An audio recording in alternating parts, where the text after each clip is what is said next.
അന്നത്തെ കാലത്ത് ജോലിക്കാരെ പിരിച്ചുവിടാൻ പറ്റില്ല. ജോലിക്കാരെ പിരിച്ചുവിട്ട് കഴിഞ്ഞാൽ അവർ കുടി പിടിക്കും. അന്ന് ഹോട്ടൽ ഇൻഡസ്ട്രി എല്ലാം എറണാകുളത്തെ എല്ലാ ഹോട്ടലിലും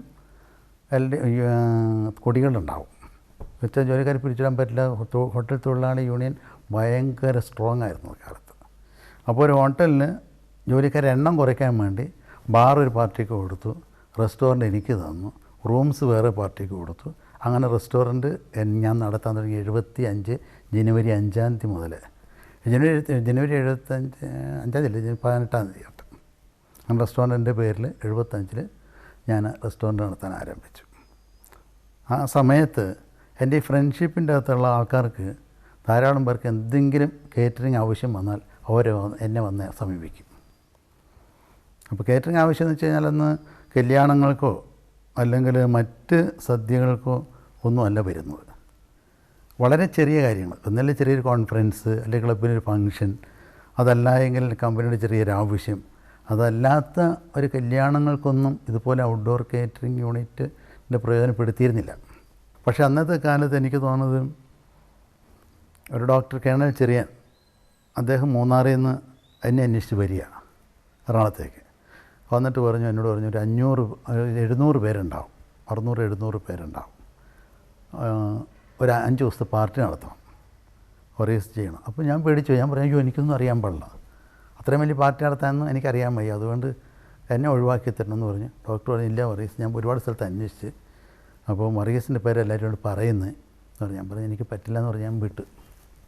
പിന്നെ ഡോക്ടർ കുറച്ച് 2-3 പ്രാവശ്യം അടുപ്പിച്ച് എന്നെ വിളിച്ചപ്പോഴൊക്കെ ഞാൻ പറഞ്ഞു എനിക്ക് സാധിക്കില്ല, എനിക്കറിയില്ല ഇത്രയും വലിയ കാര്യങ്ങൾ. വെച്ചാൽ മൂന്നാറിൽ എൻ്റെ വിചാരം മൂന്നാർ ഭയങ്കര തണുപ്പ്, മൂന്നാറെന്ന് ഇതുപോലെ ഡെവലപ്ഡ് അല്ല, ഒറ്റ SN ലോഡ്ജ് മാത്രമേ എവിടെയുള്ളൂ, അല്ലാതെ വേറെ. പിന്നെ കണ്ണന്തം ഹിൽസ് ക്ലബ്ബുണ്ട്, ഹൈ റേഞ്ച് ക്ലബ്ബുണ്ട്, അല്ലാതെ അവിടെ അക്കോമഡേഷൻ സൗകര്യങ്ങളുള്ള സ്ഥലമായിരുന്നില്ല. അപ്പോൾ ഞാൻ വിചാരിച്ചു അവിടെ ചെന്ന് കഴിഞ്ഞാൽ ഭയങ്കര തണുപ്പായിരിക്കും, ആൾക്കാർക്ക് മലമ്പനി വരുമോ എന്നൊക്കെ എൻ്റെ മനസ്സിൽ എനിക്കറിയാൻ വയ്യ. അപ്പോൾ നമ്മൾ സ്റ്റാഫിനെയും കൊണ്ട് അവർക്ക് പനിയോ പിടിച്ചോ എല്ലാം പോവുകയാണെങ്കിൽ പാർട്ടി നടത്തിയിട്ട് അവരെന്നെ ഏൽപ്പിച്ചിട്ട് ആ വിശ്വാസം നിലനിർത്താൻ കഴിയാതെ വരുമോ, ഈ ഭയം എനിക്കുണ്ടായിരുന്നു.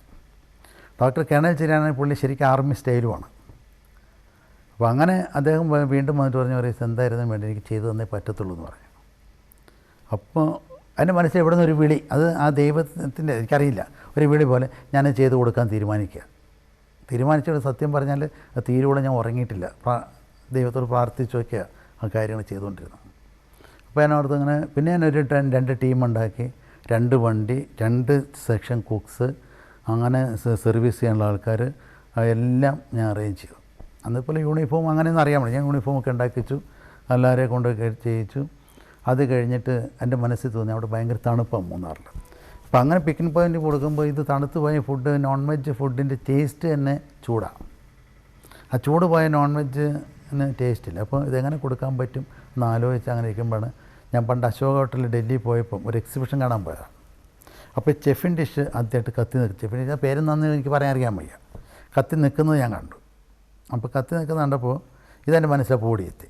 അപ്പോൾ കോയമ്പത്തൂർ കമല സ്റ്റീൽ ഇൻഡസ്ട്രി ഉണ്ട്, അവിടെ പോയിട്ട് ഞാൻ അവരെ കൊണ്ട് അടിയിൽ ഒരു പാത്രം, അതിൽ വെള്ളം തിളയ്ക്കാനുള്ളൊരു പാത്രം, അതിൻ്റെ മുകളിൽ ഫുഡ് വയ്ക്കാനുള്ള കണ്ടെയ്നർ, പിന്നെ ഫ്ലെയിം തീ കത്താനുള്ള സാധനം, ഇതെല്ലാം ഞാൻ പറഞ്ഞ് ഇങ്ങനെ ഓരോന്ന് പറഞ്ഞ് അവിടെ ഇരുന്ന് ഉണ്ടാക്കി വെച്ചു. അപ്പോൾ ഉണ്ടാക്കി വെച്ച സാധനമായിട്ട് ആണ് ഞാൻ മൂന്നാറിൽ പാർട്ടിക്ക് പോകുന്നത്. അപ്പോൾ ഇങ്ങനെ സാധനം കേരളത്തിൽ ആരും അന്ന് കണ്ടിട്ടും കൂടി ഉണ്ടാവില്ല. അതെനിക്ക് ആ പാർട്ടി കഴിഞ്ഞപ്പോൾ 5 ദിവസത്തെ പാർട്ടിയും അതിഗംഭീരമായി, ഭയങ്കര അപ്രിസിയേഷനായിരുന്നു. എനിക്കത് നല്ല ഒരു അവാർഡും ഒക്കെ അവർ തന്നു.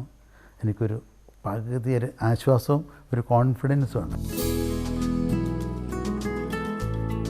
അങ്ങനെ മലയാളക്കരയിൽ ആദ്യമായി കാറ്ററിംഗ് എന്ന നാമോദയം VKVസിലൂടെ പ്രാവർത്തികമാക്കിയ ഇദ്ദേഹം ഇനി അവിടേക്കുള്ള യാത്രയിലാണ്. അതിനായി സഹധർമ്മിണിയോട് യാത്ര പറഞ്ഞ് പുറത്തേക്കിറങ്ങുമ്പോഴേക്കും ഓടിയെത്തിയിരിക്കും യജമാനെ യാത്ര അയക്കാനായി ഇവൻ.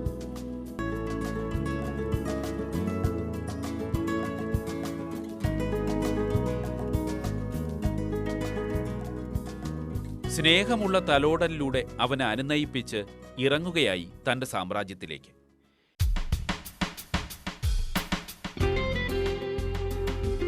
യാത്രയ്ക്കുടനീളം തന്റെ സാരഥിയോട് കുടുംബത്തിന്റെയും മകളുടെയും കാര്യങ്ങൾ തിരക്കിയും പോകുന്ന വഴിയിലെ നാട്ടുവിശേഷങ്ങളും പങ്കുവയ്ക്കുന്ന ഇദ്ദേഹം ഓഫീസിലെത്തിയാൽ ആദ്യം റിസപ്ഷനിലെ കാര്യങ്ങൾ തിരക്കി തന്റെ ക്യാബിനിലെത്തുമ്പോഴേക്കും ഇന്നലത്തെയും ഇന്നത്തെയും സർവീസുകളുടെ ലിസ്റ്റുമായി ഉന്നത സഹപ്രവർത്തകർ എത്തിയിരിക്കും.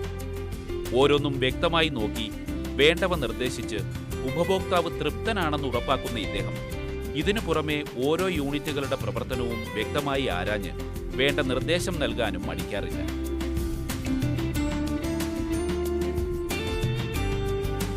ഇന്ന് തീർത്തും ആധുനികമായ എല്ലാവിധ സജ്ജീകരണങ്ങളും ഒരുക്കിയിട്ടുള്ള ഇവിടെ പാകം ചെയ്യുന്ന ഓരോന്നും വ്യക്തമായി പരിശോധനയ്ക്ക് വിധേയമാക്കി മാത്രമേ പുറത്തേക്ക് അയക്കാറുള്ളൂ.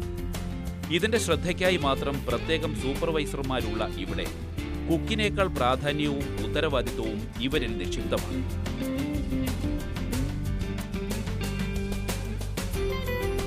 ഇതിനെല്ലാം പുറമെ ഓരോന്നിലും അതിയായ ശ്രദ്ധ തന്റേതായ രീതിയിൽ നൽകി വരുന്ന വി.കെ. വർഗീസ് ഇന്ന് ഈ രംഗത്തെ സാധ്യതകളെക്കുറിച്ചും മറ്റ് ഏതൊരു ബിസിനസ് പോലെയല്ല ഭക്ഷണത്തിന്റെ രീതിയെന്നും ഇതിന്റെ സത്വം ഉൾക്കൊണ്ടുവേണം പ്രവർത്തിക്കേണ്ടതെന്നും 2 തലമുറയുടെ പാരമ്പര്യമേറുന്ന ഇദ്ദേഹം അവകാശപ്പെടുന്നു.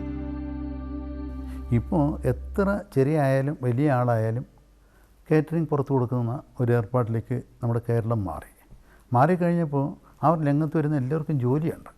പിടിച്ചു നിൽക്കുന്നവർ പിടിച്ചു നിൽക്കും. കാരണം അതിന് അവർക്ക് ഒരു നല്ല മേഖലയാണ് അത് നടത്തിക്കൊണ്ടുപോകാനായിട്ട് അസാധ്യമായ കാര്യങ്ങൾ അതിൻ്റെ അകത്തില്ല. എത്ര ആൾ വന്നാലും നമ്മുടെ ജോലി കുറയില്ല. കാരണം ഞാൻ 2 തലമുറ ചെയ്ത് കഴിഞ്ഞാൽ എക്സാമ്പിൾ ഡോക്ടർ ലെനിൻ ചാതുരുത്തി ND അവളുടെ കല്യാണം ഞാൻ നടത്തി, അവളുടെ മകളുടെ കല്യാണവും ഞാൻ നടത്തി. അപ്പോൾ ഞാൻ എത്ര വലിയ കാറ്ററാണെങ്കിലും എന്നെ രാത്രി ഒരാൾ വിളിച്ച് പറയുക ശവാടൊക്കെ കഴിഞ്ഞിട്ട് പറയും ഒരു 10-30 പേർക്ക് ഇച്ചിരി ചോറും സാമ്പാറും മാത്രമേ തരാൻ പറ്റുമെന്ന് വെച്ചാൽ ഞാൻ കൊടുത്തിരിക്കും. അവിടെ കച്ചവടമല്ല. അതുപോലെ ചെറിയൊരു സംഗതി പറയുകയാണെങ്കിൽ അത് ഞാൻ വലിയ കാറ്ററാണല്ലോ, 5 പേർക്കായാലും ഞാൻ ഫ്രീ ആണെങ്കിൽ ഫുഡ് എൻ്റെ കസ്റ്റമേഴ്സിന് കൊടുക്കും.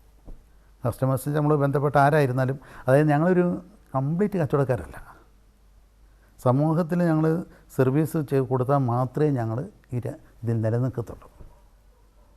അപ്പോൾ അതുകൊണ്ട് ആ ഒരു കോമ്പറ്റീഷൻ എന്നെ ബാധിച്ചിട്ടില്ല. ഞാൻ കേറ്ററിംഗ് അസോസിയേഷൻ്റെ കേരള കേറ്ററിംഗ് അസോസിയേഷൻ്റെ വൈസ് പ്രസിഡൻറ്റും എറണാകുളം ജില്ലയിലെ പ്രസിഡൻറ്റും എല്ലാ കേറ്ററേഴ്സിനോടും ഞാൻ ക്ലാസ് എടുക്കാൻ പോകും. അവർ സംസാരിക്കും, വെക്കാൻ പറയും. കോമ്പറ്റീഷൻ്റെ നിങ്ങൾക്ക് എന്ത് വേണം, എന്ത് ഹെൽപ്പ് വേണം അവർ പറയുന്നത്രയുള്ളൂ. നിങ്ങൾ സാധനം എടുക്കാൻ മറന്നുപോയി, എറണാകുളത്ത് വന്നു, എൻ്റെ വീക്കേഴ്സിൽ വിളിച്ച് നിങ്ങൾ എടുത്തുകൊണ്ട് പോക്കോ. കോമ്പറ്റീഷൻ ഇല്ല. എൻ്റെ ഫീൽഡിലുള്ള ആൾക്കാരോട് എനിക്ക് വരുന്ന പിള്ളേരുടെ സ്നേഹവും ബഹുമാനവും മാത്രമേ ഉള്ളൂ. അല്ലാതെ അവർ വന്നല്ലോ എന്നോർത്ത് പരാതിയോ പ്രയാസങ്ങളോ എൻ്റെ മനസ്സിൽ നിന്ന് തോന്നി.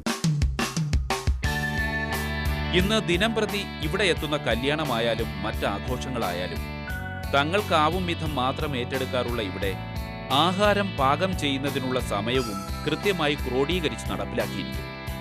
ഇതിനു പുറമെ പാചകം ചെയ്യാനുള്ള പാത്രങ്ങളുടെ ശുചിത്വം മുതൽ പാചകത്തിനാവശ്യമായ വെള്ളത്തിന്റെ കാര്യത്തിൽ വരെ മറ്റാരും നടപ്പിലാക്കാത്ത റിവേഴ്സ് ഓസ്മോസിസ് പ്രക്രിയ വരെ നടപ്പിലാക്കിയിരിക്കുന്നു.